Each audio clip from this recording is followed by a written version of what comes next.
一起来看精彩短剧《勾太傅军心纵火》故事解说。宋家二小姐宋莲如今身陷绝境，处境岌岌可危。她的贴身嬷嬷满心焦急，忍不住向家中夫人哭诉，告知府中发生的变故。原来宋莲的夫君杨毅如今攀上了地位尊贵的长公主，已然动了休弃宋莲的心思。嬷嬷恳请家中夫人务必出面，为自家小姐宋莲做主，护住她的周全。夫人早已收到了宋莲寄回的书信，心中清楚整件事的来龙去脉。按照宋家的百年门风，宋家女子素来只有为贞洁自尽守节的道理，绝对没有二嫁他人、被夫家休弃的先例，家族颜面重于一切。也正因如此，宋家大伯母早已定下主意，逼迫宋莲自行了断性命，以此保全宋家名声。宋莲心中满是寒凉与不甘，她清楚这场灾祸从不由自己而起。当初宋家为了拉拢寒门举子杨毅，刻意逼迫她嫁给对方，全然不顾她的意愿。如今杨毅攀附权贵，搭上长公主，为了遮掩丑闻，保全自身名声，家族便转头逼迫她自尽。大伯母的算计可谓极之刻薄，将她的性命视作家族名利的牺牲品。大伯母身边的人步步紧逼，劝宋莲体面自尽，不要让人动手，妄图逼迫她顺从命运。宋莲态度决绝，断然拒绝了这个荒唐的要求。来人见软劝无用，便不再留情，强行对宋莲动手。混乱之中，意外致使一人殒命。旁人见状惊慌失措，连连惊呼，不敢相信眼前的局面。出手之人却十分冷静，直言对方若不死，死的便是他们自己，这是绝境之中唯一的自保之法。事态已然失控，为了掩盖这场意外，平息风波，众人立刻定下说辞，打算给宋家传信，谎称是府中流氓偷盗主家财物，被众人发现后畏罪自尽，彻底抹去这件事与宋莲的关联。风波暂时平息，但危机并未解除。宋莲身边的侍女忧心忡忡，深知大夫人绝不会善罢甘休，后续必定还会想出别的法子加害宋莲。万般无奈之下，侍女低声劝说宋莲，不如放下身段求求夫君杨毅，打消他休妻的念头。宋莲心中通透，早已看透了杨毅的本性。他清楚杨毅如今攀附长公主，贪图的是权势地位，一心想要一步登天。女子的容貌情谊于他而言毫无分量。侍女听闻后满心绝望，不知如今还有什么办法能救下自家小姐。宋莲目光坚定，心中已然有了唯一的出路。他知晓当朝太傅陆九渊权倾朝野，地位极高，哪怕是皇上太后都要让他三分，无人敢轻易管束。只是旁人都惧怕陆九渊，知晓他心性狠戾，就连亲生兄长都能亲手一箭射杀，行事杀伐果断，求助于他风险极大。可宋莲明白，再凶险的路途也好过坐以待毙的死路，陆九渊便是他绝境中唯一的生机。为了求得一线生机，宋莲主动前往陆九渊所在之地。他初入场地时，只觉杯中酒水辛辣呛人，心中暗自感慨自己今日刻意布局，赌上自身性命与前程，只为求一条活路，故意闯入此地寻求陆九渊的帮助。宋莲撞见陆九渊之后，立刻出言致歉，假意称自己不知太傅在此，不慎惊扰了贵人。可心思缜密，洞察人心的陆九渊早已看穿一切。他细细观察宋莲，发现他看似呼吸急促，神色慌张，仿若惶恐不安，但脉搏沉稳平稳，毫无慌乱之态，根本不是无意闯入的模样，分明是早有预谋，刻意前来。面对陆九渊的点破，宋莲心中慌乱，立刻佯装懵懂，声称自己听不懂太傅的言外之意，再三辩解自己只是误入此地，满心惶恐，绝非有意冒犯。陆九渊看着故作胆小的宋莲，淡淡出言点破，直言自己记得清楚，杨夫人向来并非胆小怯懦之人，一语戳穿他的伪装。宋莲被拆穿心思，不再伪装，当即做出惊人举动。他抬手想要划破自己的脸颊，毁掉自己的容貌。他想起祖母曾经的教诲，乱世破城之时，女子唯有以死保全名节。可他从心底不愿接受这样的命运，他满心愤懑，不甘为何男子可以安稳存活，追逐权势，女子却只能为所谓的名节赴死。哪怕划烂自己的容貌，他也要拼尽全力活下去，绝不认命。就在宋莲决意自毁容貌的瞬间，陆九渊及时开口制止了他。他沉稳告知宋莲，他不必以这般极端的方式求生，他可以堂堂正正、安稳好好的活下去。寥寥数语，给了濒临绝望的宋莲莫大的支撑。陆九渊看着眼前的宋莲，心中思绪翻涌，想起了10年前的往事。他暗自感慨，宋莲14岁时便有勇气自毁容貌，逆天求生，挣脱世俗枷锁。如今身陷困境，反倒多了怯懦与犹豫，不复当年的果敢决绝。他没想到，时隔10年，自己依然记得当年那个倔强求生的少女模样。心事被看穿，过往被铭记的宋莲不再刻意遮掩，坦然向陆九渊认罪求饶，坦言自己方才确实是故意闯入，并非无意惊扰，他今日前来，是鼓足勇气专程前来求助。陆九渊看着胆识过人、敢赌敢拼的宋濂，忍不住赞叹他胆子极大。就在二人交谈之际，长公主匆匆赶来，口中高声呼喊着陆九渊，嗔怪他方才夸赞完宋濂有胆识，转眼便让对方心生怯意。随后，长公主转头面对陆九渊，态度亲昵又直白，主动提起自己寡居已满3年，直言若是陆九渊愿意娶她，她便能为陆九渊撑腰，让他不必再看人脸色行事。陆九渊身旁的杨毅听闻此言，又惊又喜，不敢相信长公主竟愿意下嫁自己。长公主语气笃定，表明自己早已心系于他，随即转头催促杨毅尽快休弃宋濂，彻底斩断过往牵绊。杨毅立刻应声答应，直言休书早已备好，明日便会将宋濂赶出家门，彻底了结这段婚事。宋濂身处一旁，将二人的对话尽数听在耳中，心中满是惶恐不安。他深知若是被夫君杨毅彻底厌弃，当众休弃，自己必死无疑，忍不住低声哀求陆九渊，担忧自己会被杨毅灭口。陆九渊早已洞悉全部真相，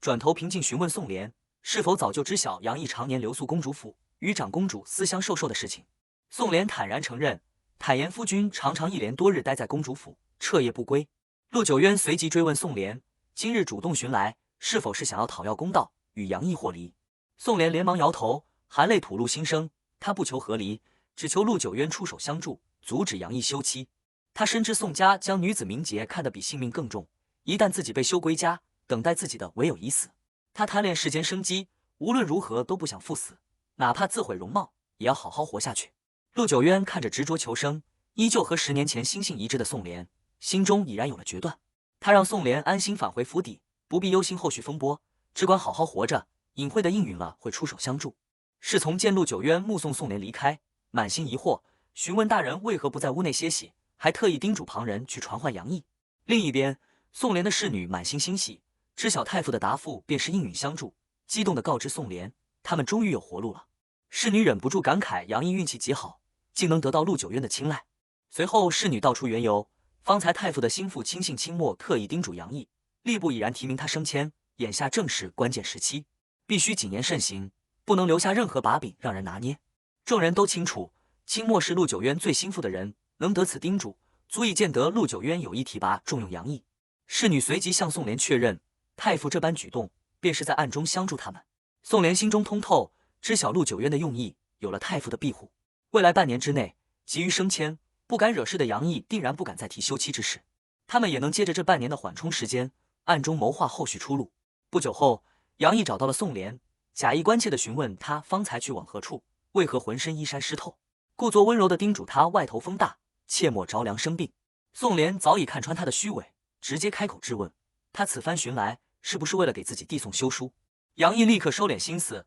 连忙辩解此前休妻的话语只是一时气话，让宋濂不要放在心上。可一旁的长公主却满心不悦，直言方才早已和杨毅说定，休妻之事暂且搁置，只为顾全杨毅的前程。但他心中郁结难平，自己不痛快，便要旁人加倍不痛快。长公主目光落在宋濂身上，很快找到了发难的由头。她盯着宋濂佩戴的耳环，直言款式与自己的耳饰高度相似，斥责宋濂此举是以下犯上，僭越尊卑。宋濂连忙解释，这只是世间常见款式，不过是碰巧相似，并无僭越之心。长公主闻言勃然大怒，认为宋濂是暗讽自己的耳饰平平无奇，当众斥责宋濂放肆，扬言要亲自教宋濂何为尊卑有别，让他明白自己的东西。身为臣妇的宋濂连触碰的资格都没有。说罢，长公主立刻下令，命人上前砸碎宋濂的耳环。宋濂身边的侍女挺身而出，为自家小姐辩驳，直言耳环只是普通样式，众人不该如此过分。长公主见状更为恼怒，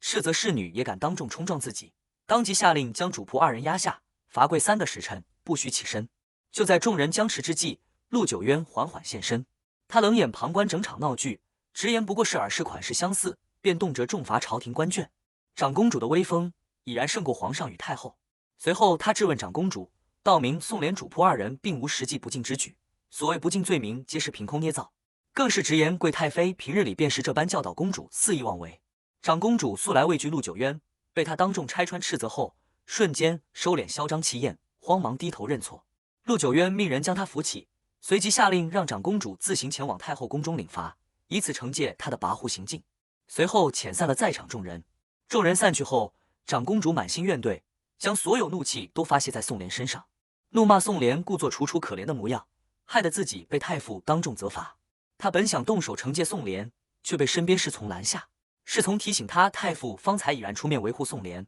此刻动手便是公然与太傅作对。长公主只能强忍怒火，暂且作罢。次日，宋濂从侍女口中得知，昨日宴会结束后，长公主便被太后召入宫中，在佛堂罚跪3个时辰，为自己的跋扈任性赎罪。侍女忍不住感慨，这便是善恶终有报，看似是天意相助，实则一切都是陆九渊在暗中为小姐撑腰出气。侍女心中满是感慨，没想到陆九渊权势滔天，太后又是她的亲姐姐。知晓宋濂受了委屈，便特意出手为宋濂出气。宋濂心中也颇为意外，同时也清醒地认清现实，陆九渊能暂时压制杨毅，护住他的名分，却终究留不住杨毅的心。面对侍女担忧半年之后杨毅升迁高位，会再次提起休妻之事的顾虑，宋濂心中早有谋划。他直言半年时间已然足够，他会趁着这段时间，暗中将家中铺子、田宅等产业悄悄转手转移，之后便设计假死脱身，彻底脱离杨家，寻一处富庶安稳的地方，独自安稳度日。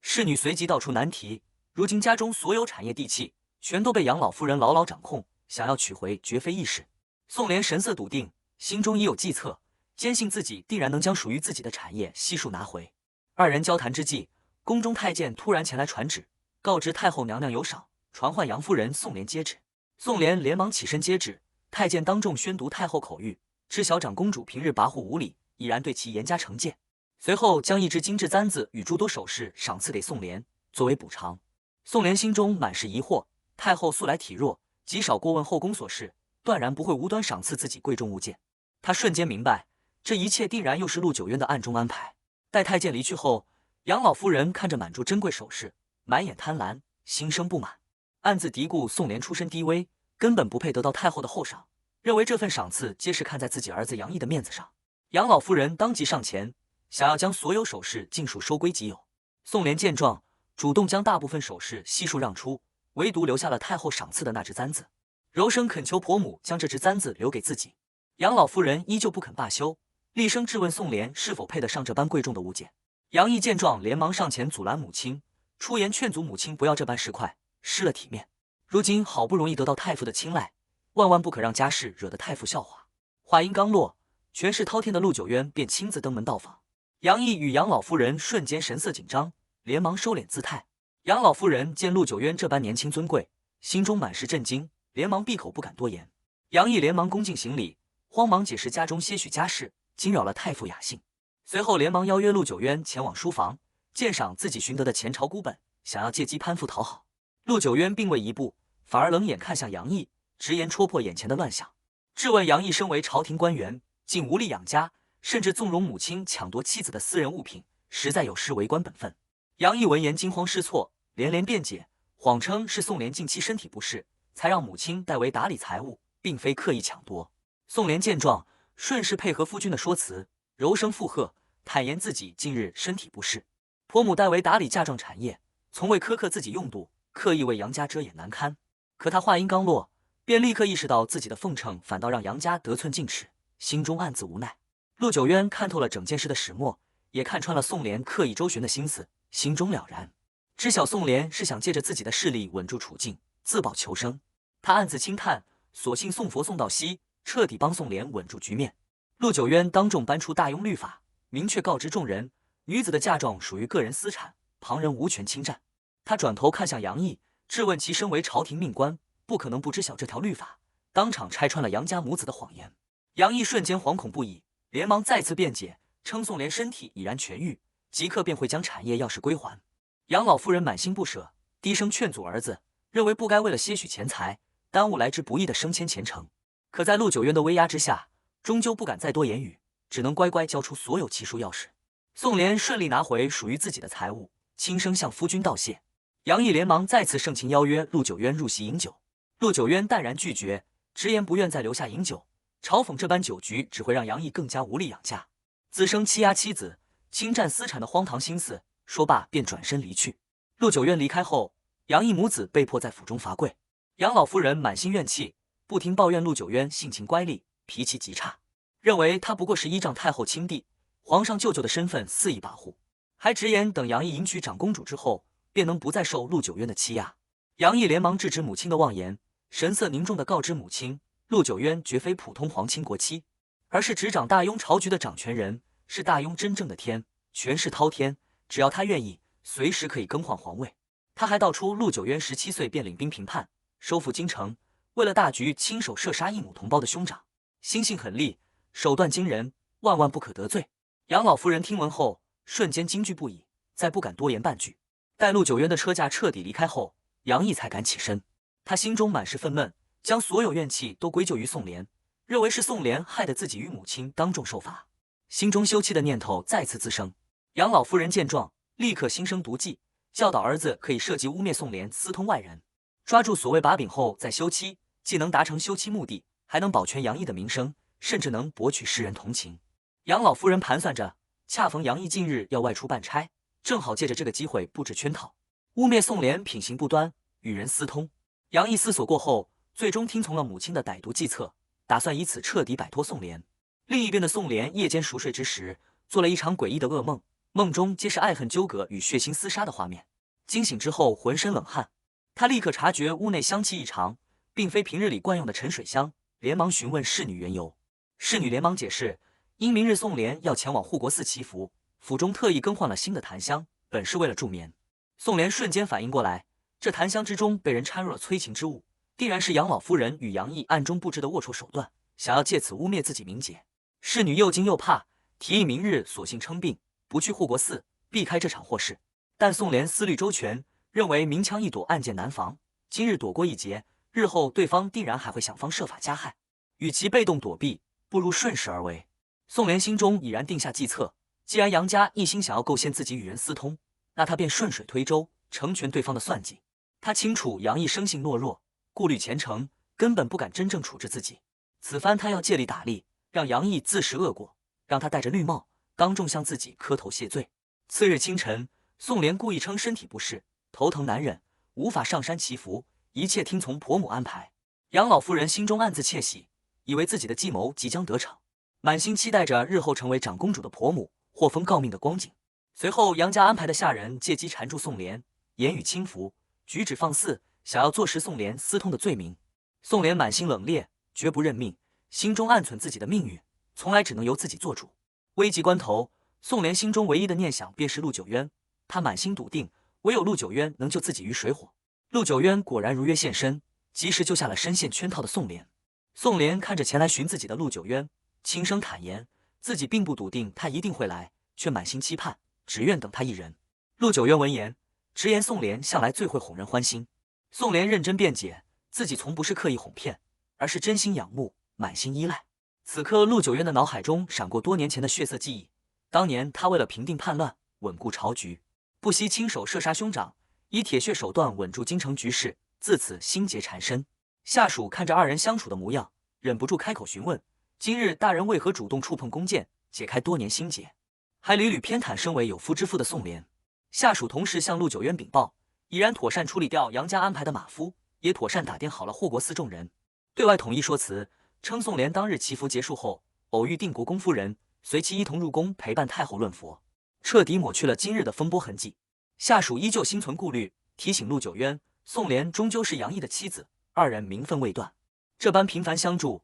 牵扯过深，恐惹人非议。陆九渊闻言，遣退了下属的多余闲话，转而询问起自己离京半年来的朝中局势。下属如实禀报，翰林院新晋官员杨毅，出身寒门，颇有文采，前不久刚与宋家二小姐宋濂定下婚约。听闻此话，陆九渊瞬间忆起过往，终于明白自己与宋濂的纠葛早已埋下伏笔。他想起当年杨毅早早写好休书，一心想要休弃宋濂，攀附权贵，想起宋濂此前被罚跪，被污蔑僭越，被百般刁难的种种委屈。风波落定后，宋濂向陆九渊吐露心底所有委屈。他坦言自己出嫁2年，始终恪守妇道，清白自持，与杨毅从未有过夫妻之实。杨毅一心攀附长公主，为长公主守身，却反过来百般嫌弃苛待自己，更是任由旁人污蔑自己名节。这般屈辱的境遇，他隐忍多年，从未轻易对外言说，只因不愿自取其辱。宋濂恳切哀求陆九渊成全，如今杨家母子铁了心要给自己扣上通奸的污名，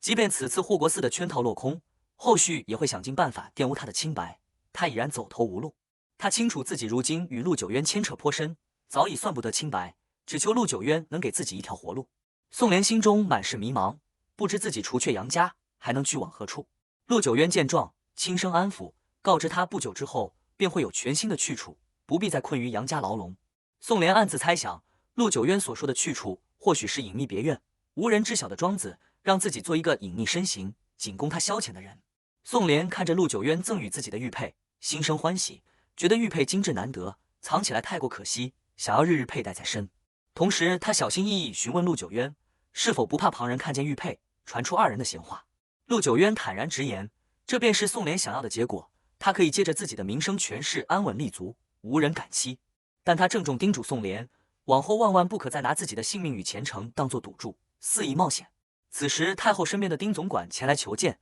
陆九渊命人备好披风，亲自为宋濂披上，叮嘱他即刻收拾妥当，送他返回杨府。宋濂出言推辞，并不怕冷，陆九渊却执意让他披上，不愿他的身形被旁人随意窥探。返程途中，宋濂望着身侧的陆九渊，心中思绪万千。他知晓陆九渊位高权重，心怀天下，见过世间百态，万千美人，却屡屡为自己破例，数次出手相救。自己不过是世间最平凡渺小的女子，却得他数次偏爱守护。历经沧桑岁月，终究在绝境之中寻得了一丝温暖与生机。